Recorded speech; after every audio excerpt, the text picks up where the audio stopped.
भगवान ने एक पंथ दो कार्य कर दिए। एक तरफ तो जरासंध के बंदी खाने में जो 20,800 राजा थे उनको मुक्त करा दिया, और इधर यज्ञ प्रारंभ करा दिया। यज्ञ जब प्रारंभ हुआ तो सुखदेव जी कहते हैं, परीक्षित, इसी यज्ञ में पांडवों ने ऐसी व्यवस्था की, बोले महाराज कैसी व्यवस्था की कि महाराज जहाँ पर जल था वहाँ थल दिखाई देता था, और जहाँ पर थल था वहाँ जल दिखाई देता था। अब जब दुर्योधन पांडवों के महल में जब शिविर प्रवेश करने लगा तो महाराज जहाँ पर जल था वहां पर उसे थल दिखाई पड़ा, और जैसे वो आगे बढ़ा है तो थल समझ करके वहां पर जल था और पानी में जाकर के गिर गया। पानी में जैसे ही गिरा तो ऊपर अटारी पर द्रौपदी खड़ी हुई थी, और द्रौपदी जोर से ठहाका मार करके हंसने लगी।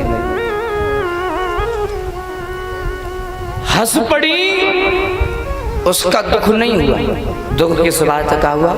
उन्होंने कुछ शब्द ऐसे कह दिए जिन शब्दों की दुर्योधन ने गांठ बांध ली। वो शब्द कौन से थे कि अंधों के तो अंधे ही होते हैं। जैसे ही कहा था कि अंधों के तो अंधे ही होते हैं, आहा, दुर्योधन ने भी उसी समय वचन ले लिया। आज हमसे कह रहे हो चिंता मत करो, अगर हमने भी तुम्हें वो दिन नहीं दिखाए तो हमारा भी नाम दुर्योधन नहीं है।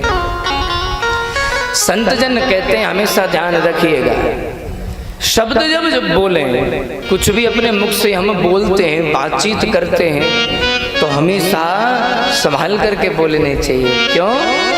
क्योंकि वो शब्द ही है जो महाराज अगर हमने कुछ ऐसे शब्द निकाल दिए तो सामने वाले के लिए घाव बन जाते हैं, और कुछ शब्द भी ऐसे होते हैं कि सामने वाले के लिए औषधि का काम करते हैं।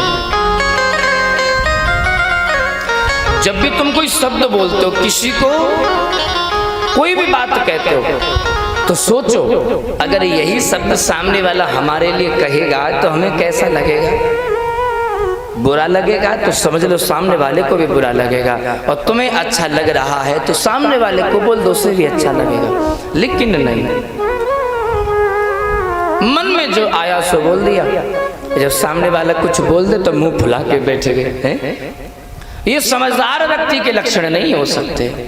संत जन कहते हैं कि शब्द संभाल के बोलिए, शब्द के हाथ न पाओ, एक शब्द औषधि करे, एक शब्द करे घाव। शब्द ही तो थे जो महाभारत का बीज बन गए। आज द्रौपदी ने ऊपर छत पर खड़े होकर कह दिया, अरे अंधों के तो अंधे ही होते हैं। ना ये द्रौपदी ये बात कहती, ना महाभारत होता। वो शब्द ही तो थे। द्रौपदी ने बड़े स्वयंवर में कर्ण को कह दिया, ये मेरा वर्ण करेगा? नहीं, मैं सूत पुत्र को वर्ण नहीं कर सकती। वो शब्द ही तो थे जब कर्ण ने भरी सभा में द्रौपदी से कह दिया, आप बैठ मेरी जंघा पर, जो तू कहेगी वो मैं करके दिखाऊंगा। ये शब्द ही तो है। तो इसीलिए कहते हैं शब्द की मार जब पड़ती है ना तो कोई बचाने वाला पैदा नहीं होता। इसलिए हमेशा हमें चाहिए कि समझदार व्यक्ति ही वही है जो हमेशा सोच समझ करके बोले, और जो माना जो सोच समझ करके नहीं बोलता है उसे कभी भी विजय की प्राप्ति हो ही नहीं सकती है।